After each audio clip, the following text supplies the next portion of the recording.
¿Y qué ocurre a nivel de la micro? Nos vayamos a la micro, mira. Así, aterricemos. Quiero que todos, por favor, como si estuvieran una nave, entren por los vasos. ¿Ya? Me los voy a llevar por la microcirculación. A mí me encanta la microcirculación. Trabajo mucho en la microcirculación yo.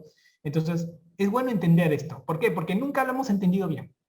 ¿Sí? Nunca, nunca. No, nunca preguntaron velocidad de conducción. Nada, nada, eso no, tranquilo. Lo que te pongo acá, eso sería lo más importante que ustedes tienen que tener, ¿ya? Lo que yo les resalto aquí. ¿Ok? No les van a preguntar algo más profundo de lo que les estoy diciendo. Pero estas son las bases reales que ustedes tienen que saber. ¿Ya? Miren, en orden, ¿ah? En orden, los pasos de la microcirculación. En orden, ¿ya? Todos en orden. Miren, 1. Comienza todo con una arteriola. La microcirculación comienza con una arteriola y termina con una vénula. ¿Ya? Nunca se olviden, ¿eh? La microcirculación comienza con una arteriola y termina con una vénula. ¿Ya? Entonces, la arteriola va a dar un segundo paso. ¿Qué cosa hace la arteriola? ¿A quién desarrolla? A la metaarteriola. Segundo paso, la metaarteriola. ¿Y la metaarteriola qué desarrolla? Desarrolla los capilares. Tercer paso. Y los capilares terminan en la vénula. Cuarto paso. Nada más. Se acabó. Esa es la histología de la microcirculación. Viene una arteriola, así, una metaarteriola, un capilar, una vénula. Se acabó. Se acabó. Vamos a hablar ahora de la arteriola. La arteriola tiene dos cosas que yo quiero que ustedes recuerden. Lo primero, que no deben olvidarlo jamás, es que el sistema nervioso simpático la regula. ¿Ok? Por eso que cuando alguien se emociona, se le sube la presión, es por esto, por la arteriola. Cuando vienen los IECAS y te ayudan a controlar la presión arterial, ¿dónde trabajan? En la arteriola. ¿Por qué? Porque es la que tiene más músculo liso y es un vaso pequeño. Por lo tanto, hace alta resistencia. Entonces, nunca se olviden de eso. ¿Ok? Más o menos, ¿cuánto equivale a resistencia? Al 50% de la resistencia vascular. Eso es bastante. De la resistencia total incluso. Es bastante. Una chambaza es la arteriola. Ahora, la arteriola, acá quiero dividirte un poquito, mira. Tenemos arteriolas de primer orden, de segundo orden, de tercer orden, hasta de cuarto orden. O sea, el diámetro de una arteriola puede ir de 5 micrómetros hasta 30 micrómetros. Tenemos diferentes tipos de arteriola. Date cuenta, la arteriola tiene diferentes niveles de orden de acuerdo al tamaño. Una vez que tú ya has dominado el mundo de la arteriola, mira que viene acá, vienen la metaarteriola. ¿Qué cosa es la metaarteriola? Es una comunicación, es un puente entre la arteriola y los capilares. Y lo más importante es que desarrolla estos esfínteres, que le llamamos esfínteres precapilares. ¿Ok? O sea, la dueña de los esfínteres precapilares es la metaarteriola. Regula y luego suelta a los capilares. Acá voy a poner a los capilares.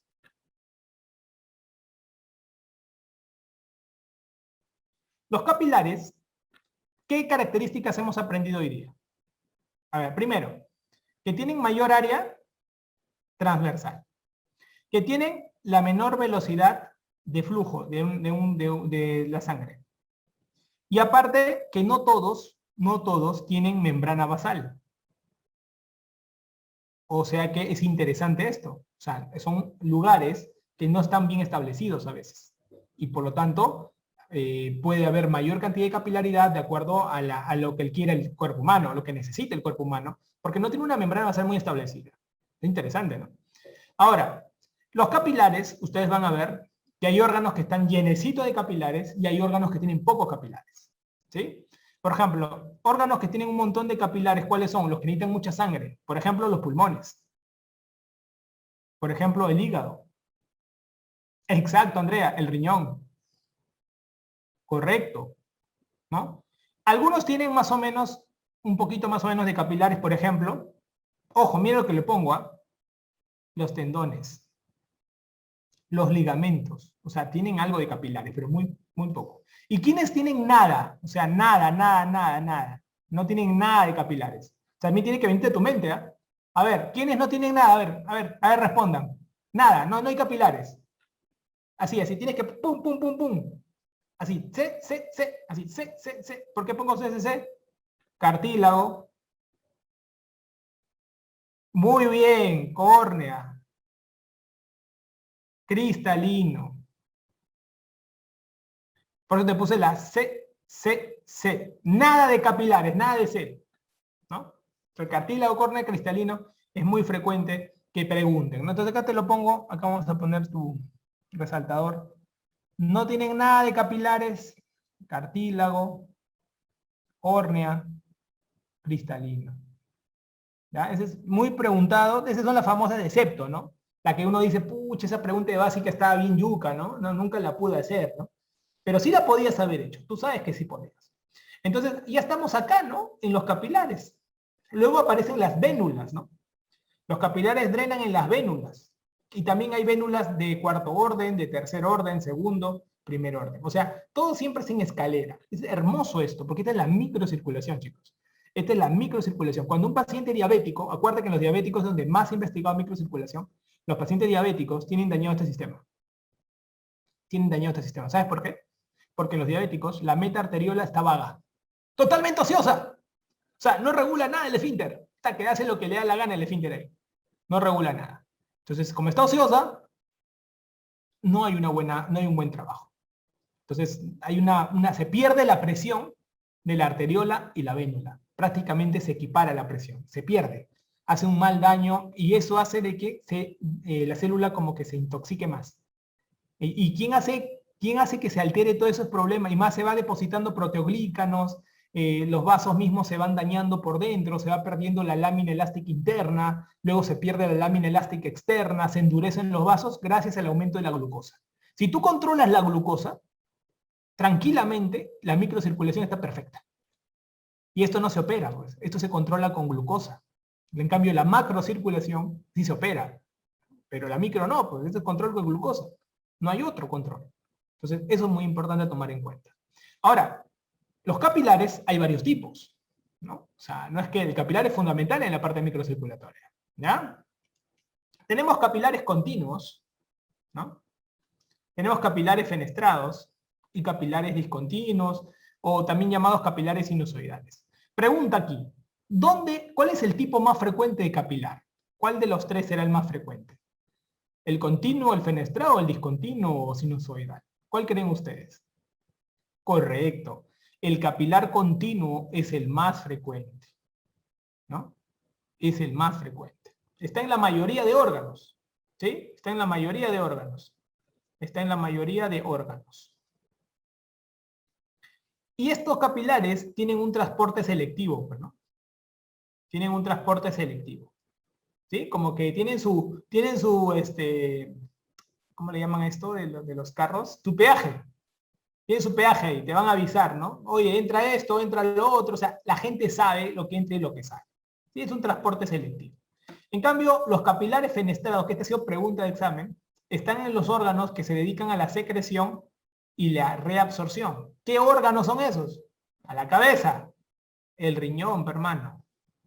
El riñón. ¿Quién más? El intestino delgado. Se dedica al tema, ¿no? Las mismas glándulas, ¿no? Las glándulas endocrinas también están metidas aquí. Date cuenta, mira todas estas cosas que están sucediendo. ¿Sí? Perfecto. Acá qué ocurre. Acá los diafragmas están con cargas negativas, ¿no? Acá tienen diafragmas que tienen con cargas negativas. Y esto hace que sea difícil, ¿qué cosa? El paso de las proteínas, ¿no? Difícil el paso de las proteínas. Gracias a ese efecto es difícil el paso de las proteínas porque hay diafragmas que tienen cargas. ¿Pero qué lo diferencia al fenestrado con el sinusoidal? El sinusoidal, ya como se dice, es uno grandazo, ahí tiene que haber comunicación y todo esto. ¿En qué órgano lo vas a encontrar? Por ejemplo, el hígado. Correcto. El vaso. Correcto. Muy bien, Billy. ¿Qué más? ¿Qué más? Correcto, la placenta. ¿Dónde más vas a encontrarlo? Médula ósea. Médula ósea. Perfecto. Placenta, médula ósea, hígado, vaso. ¿Cuál es el problema acá? Que estos señores carecen de diafragma. No hay. Como no hay diafragma, la cosa pasa. Entonces, pasan las macromoléculas.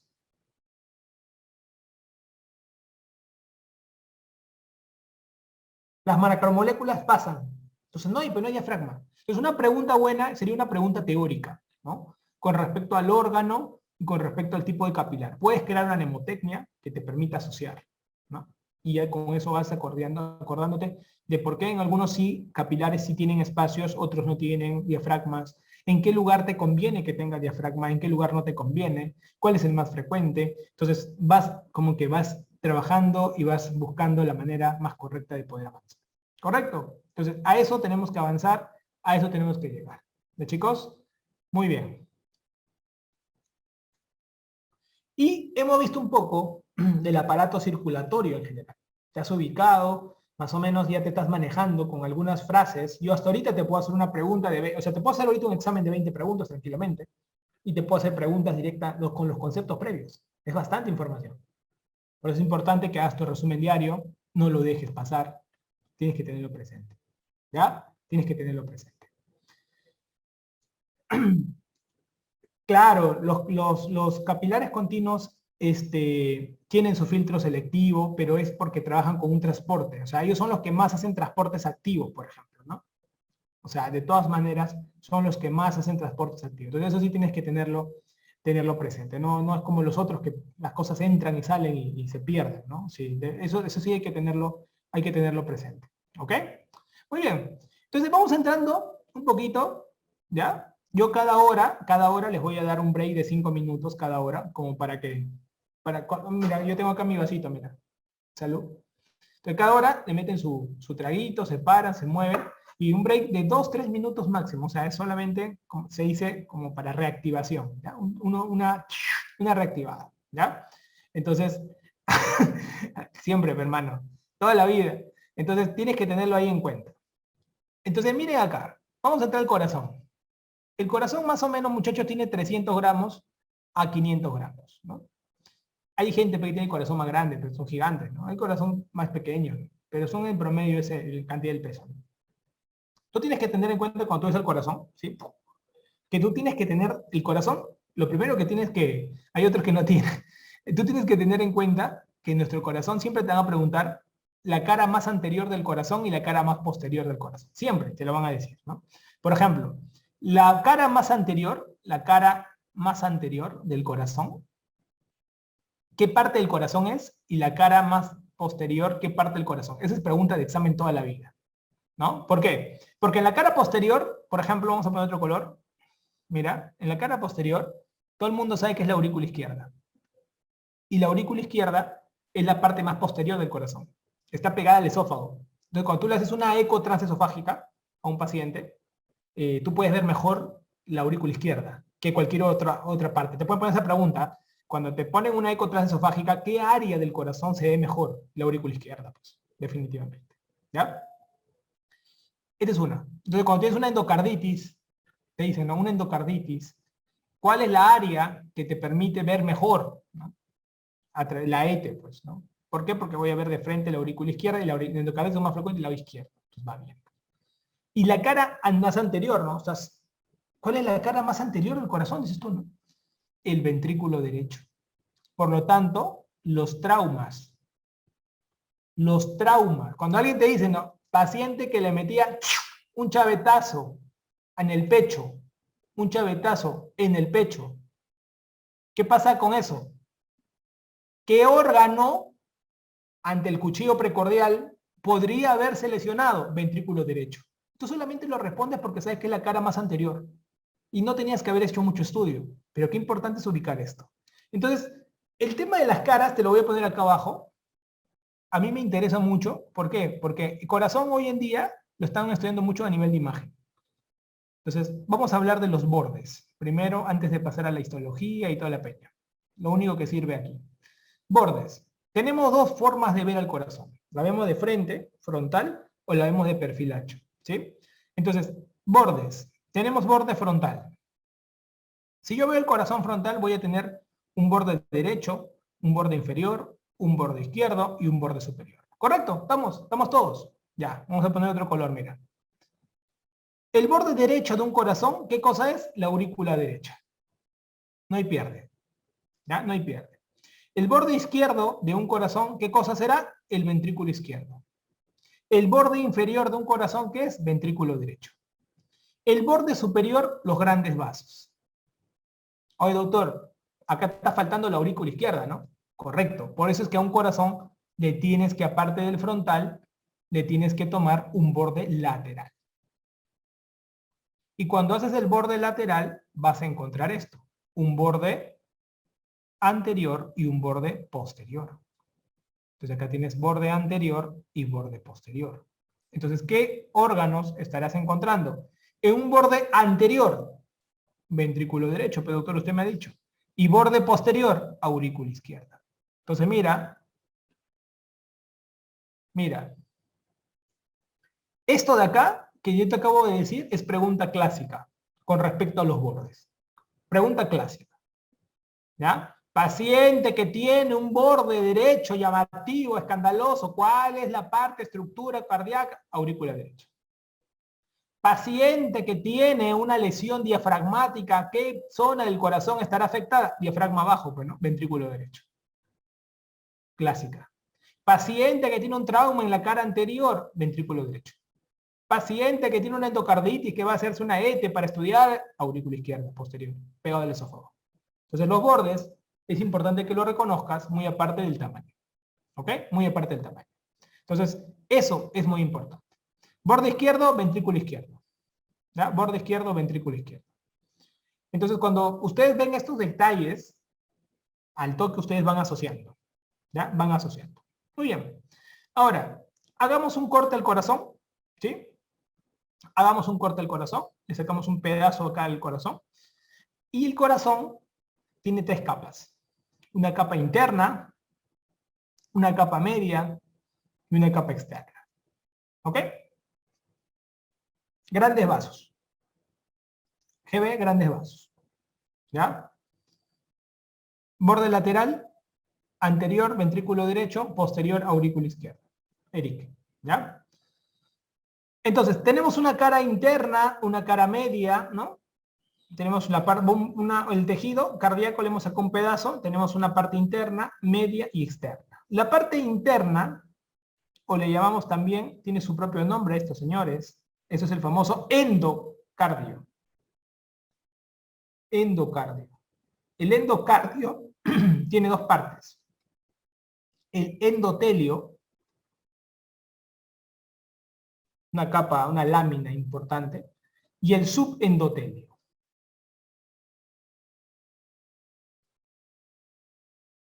Entonces, algunas veces el subendotelio le van a encontrar ustedes con subendocardio.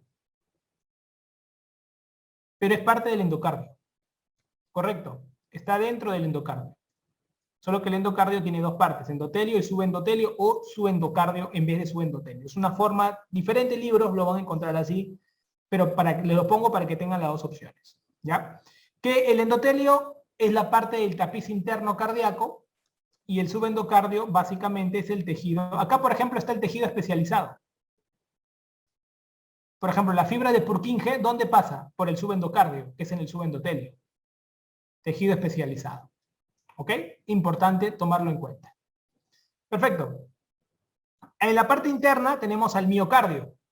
¿Sí? El miocardio. En el caso del miocardio,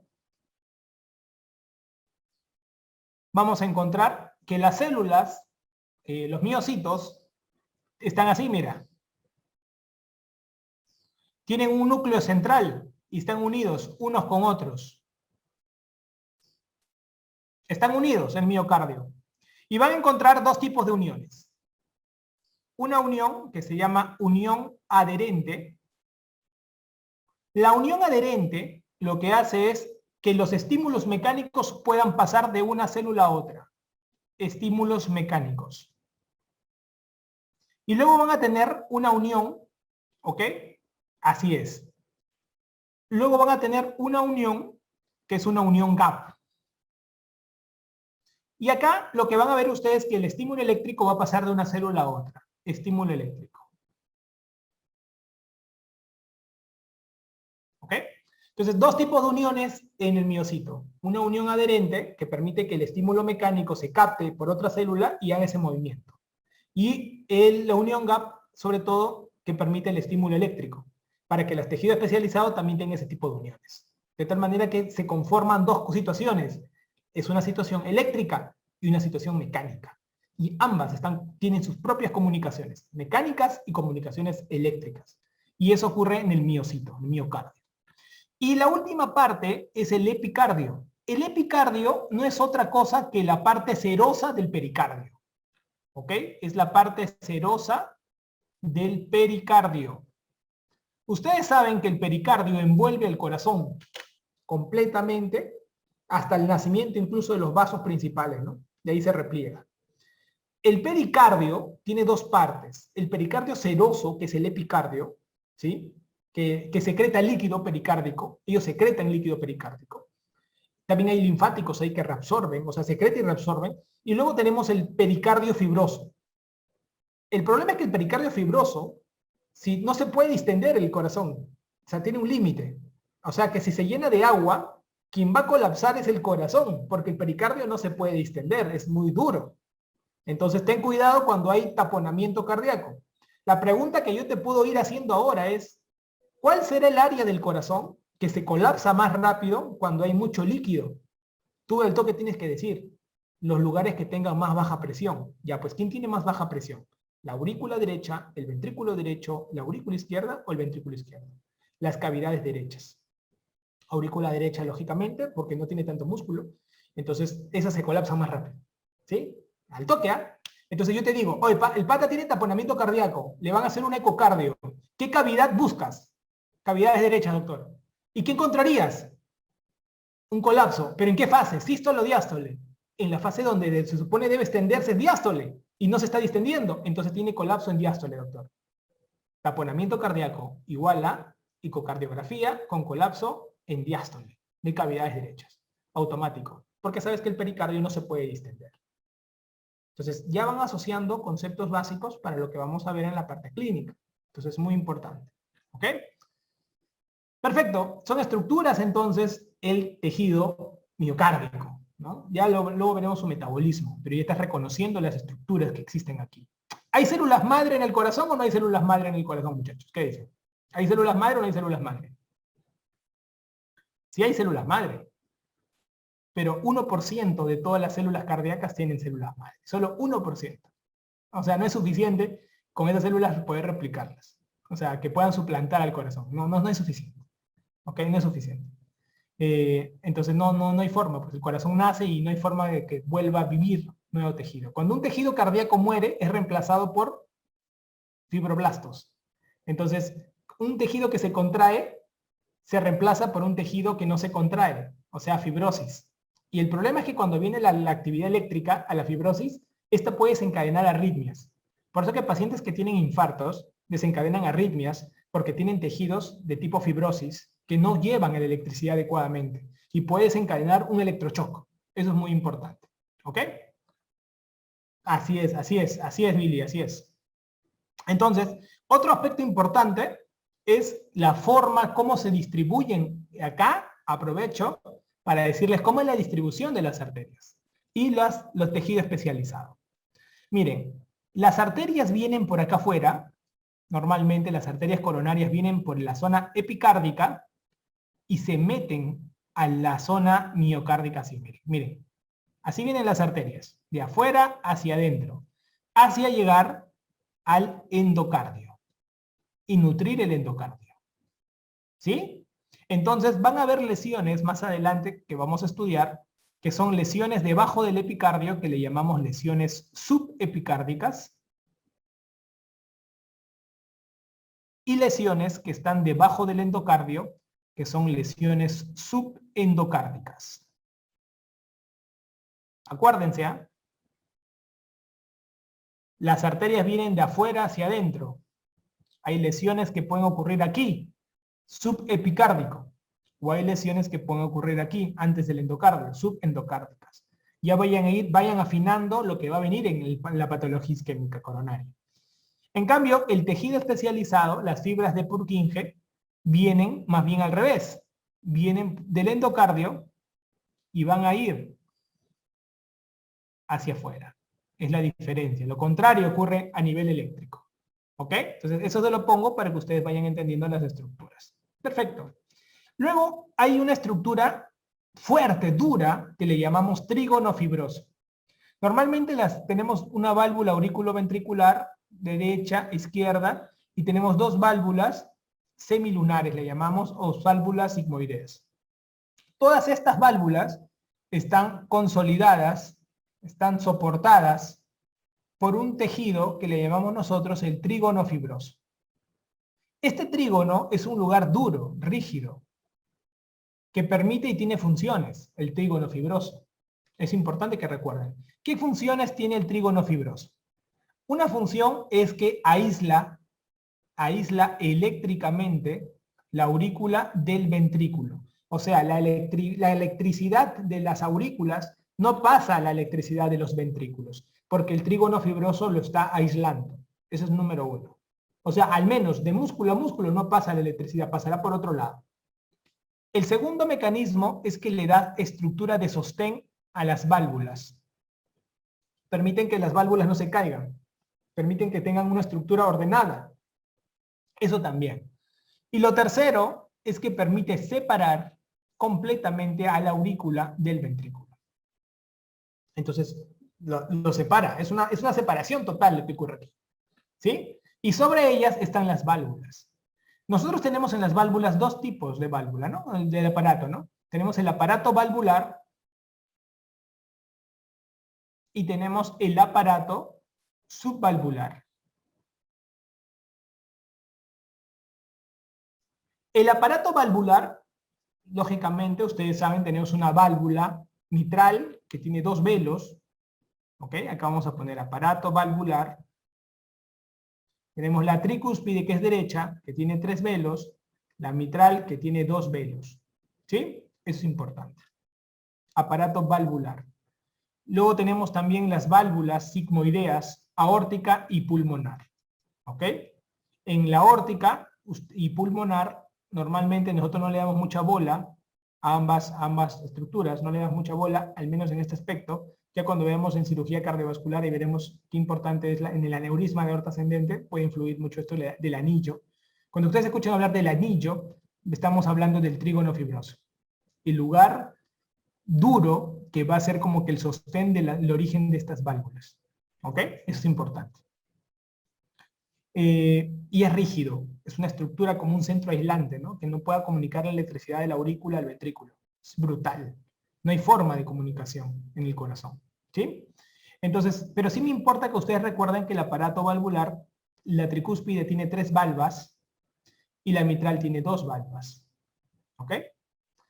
Ahora tenemos un aparato que es el aparato subvalvular. El aparato subvalvular. El aparato subvalvular se manifiesta de dos cosas. Por un lado, tenemos los músculos papilares y por otro lado tenemos las cuerdas tendíneas. Las cuerdas tendíneas son estas cosas, miren, pregunta de examen. Son las estructuras que están entre los músculos papilares y la válvula. Se llama cuerda tendínea. ¿Sí? Y acá en cambio están los músculos papilares. Ahora, ¿importa esto de los músculos papilares? Recontra importa, porque ha sido preguntado. Las tendinias no han sido preguntadas, no importa mucho, inclusive en la parte quirúrgica tampoco le da mucha bola, pero los músculos papilares sí importan. ¿Por qué? Porque nosotros tenemos, ¿y cómo te vas a acordar esto? ¿Cuántos músculos papilares tenemos en el ventrículo derecho y cuántos músculos papilares tenemos en el ventrículo izquierdo? ¿Sabes cómo te vas a acordar? Con los pulmones. ¿Cuántos lóbulos pulmonares tenemos en el derecho, chicos? 3, ¿no es cierto? Ya, igualito. Lóbulos, no segmentos. ¿Y cuántos lóbulos tenemos en el izquierdo? 2. Ya, igualito ocurre aquí. ¿Cuántos músculos papilares tenemos en el lado derecho? 3. ¿Cuántos músculos papilares tenemos en el lado izquierdo? 2. Te vas a acordar. ¿Cuál de todo esto influye más o cuál de esto vas a tenerlo más frecuente en consideración? Los izquierdos. ¿Por qué? Porque estamos en el lado izquierdo, pues. El lado izquierdo es la hemodinamia, es la bomba. Entonces, ¿qué músculos papilares izquierdos? ¿Tengo que saber los nombres? Sí. ¿Te lo preguntan? Sí. ¿Cuáles tienes que saber? Hay 2. El posteromedial y el anterolateral. 2 músculos papilares. Posteromedial y anterolateral. ¿Sí? Eso tienes que dominarlo. Ahora, ¿qué es lo que tienes que recordar acá? Mira, es pregunta de examen esto. Cuando un paciente tiene un infarto, puede ser que uno de los músculos papilares muera más rápido que el otro porque no le llegó la sangre. Ten cuidado, eso es pregunta de examen. ¿Cuál de los dos músculos papilares puede, o mejor dicho, se lesiona más frecuente? Incluso te pongo un número, se lesiona 8 veces más frecuente que el otro músculo papilar cuando hay un evento coronario donde tú ves que un paciente con infarto tiene insuficiencia mitral. Ah, ya, fácil se tiró el músculo papilar. ¿Cuál de los dos es? ¿Posteromedial o anterolateral? Así para que acuerden. Hay una mnemotecnia. Hay una mnemotecnia. Al ojo sale la mnemotecnia. Cuando algo pasa mal, ¿qué dices? ¿Tú dices PM o dices AL cuando algo sale mal? ¿Te das cuenta? La mnemotecnia tiene que estar para todo, hermano. ¿No? Cuando tú ves algo, ¿qué dices tú cuando algo sale mal? Nunca te vas a olvidar. Claro. Entonces, ¿esto por qué ocurre? Porque el posteromedial está en la coronaria derecha. ¿Ya? Solo tiene irrigación de coronaria derecha. En cambio, el anterolateral tiene irrigación de descendente anterior y circunfleja. ¿Ya? Entonces no te vas a olvidar, ¿no? Dices, PM, ¿no? PM. Coronaria derecha. ¿Sí? Coronaria derecha. En cambio, el anterolateral tiene irrigación doble por descendente anterior y circunfleja. Entonces, de tal manera que eso le da cierto sostén. Esa es pregunta clásica. Y esa pregunta van a venirte, ¿no? ¿Qué estructura se afecta en un paciente con shock cardiogénico que debuta en un infarto y que tiene aparte un soplo? Tú dices al toque, soplo, shock cardiogénico, infarto. Ya fácil, se llevó una estructura valvular y por eso que tiene insuficiencia. Perfecto. Entonces, si es así, automáticamente tú tienes que decir, es el PM ha sido afectado. ¿Qué arteria va asociado al PM? Ahí te acuerdas el toque, ¿no? La derecha. La derecha. ¿Ya? La derecha. Entonces, la derecha la fregó, como se dice, ¿no? Y entonces, PM. ¿Ya? Es importante. Entonces, pequeños detalles para que puedas recordar estos eventos. ¿Ya? Muy bien. Una pregunta para todos. Las válvulas, la estructura histológica de las válvulas, ¿tienen vasos que los irrigan o no? No tienen vasos. Su nutrición es, como se dice, por la sangre misma que pasa. O sea, no tienen vasos que vayan directamente a esa zona. Su nutrición es por contigüidad. Por eso es que cuando tú tienes endocarditis, es bien yuca que vaya un vaso y mate al germen. ¿Qué tienes que hacer en una endocarditis? Darle antibióticos a la sangre para que el lavado con la sangre del antibiótico pueda lavar eso. No tiene otra manera. Entonces, eso es muy importante recordar en la estructura valvular. Prácticamente es puro tejido conectivo. ¿Sí? Tejido conectivo y endotelio tapizado. Endotelio que tapiza el tejido conectivo, ¿no? No tiene un vaso propio, no tiene. Entonces, la misma sangre que pasa la termina, como se dice, arreglando. Por eso que el 40% de pacientes van bien y el 60% terminan en cirugía de una u otra manera. Ten cuidado con ese dato, porque eso nos podemos enfrentar en alguna situación. ¿Ok? Vamos a dar 5 minutos. Chicos, se levantan, toman agüita. Y comenzamos. Menos de 5, 3 minutos. Lo hago así para que justamente te desconectes y luego te conectes, ¿ya? Siempre es así. ¿Qué me dice Billy? Si no tienen irrigación propia es más fácil poner prótesis biológica y evitar rechazo. Acuérdate que la prótesis depende, ¿no? Si es mecánico o biológica, depende de la situación que tú quieras, ¿no? Si es un paciente añoso, le convendrá ponerle algo que no reciba anticoagulación, por lo tanto una biológica puede ir bien. Pero si es joven, tienes que ponerle algo que le dure toda la vida, una mecánica va bien, ¿no? Lo de PM, Silvia, que el músculo papilar posteromedial, como tiene solamente una irrigación potente, que es de coronaria derecha, de zonas de coronaria derecha, es mucho más fácil que cuando se afecte, termine dando, ¿cómo se dice?, disfunción, ¿sí? Hay dos tipos de lesión del músculo papilar. La disfunción, cuando está medio atontado, o la ruptura. Lo más frecuente es la disfunción. La ruptura es menos frecuente, por ese caso, ¿ya? Y acuerda que el posteromedial, como recibe solo una zona de irrigación, en cambio el anterolateral tiene más irrigación, por eso que es más difícil que se lesione. Hay casos que salen listo, pero es mucho menos frecuente, ¿no? Pero es el posteromedial, es 8 veces más frecuente que se lesione, ¿ya? Entonces, más o menos para que tengas un dato de cómo puede ir un paciente con infarto, puede asociarse a un soplo que se pueda dar. ¿Ok, chicos?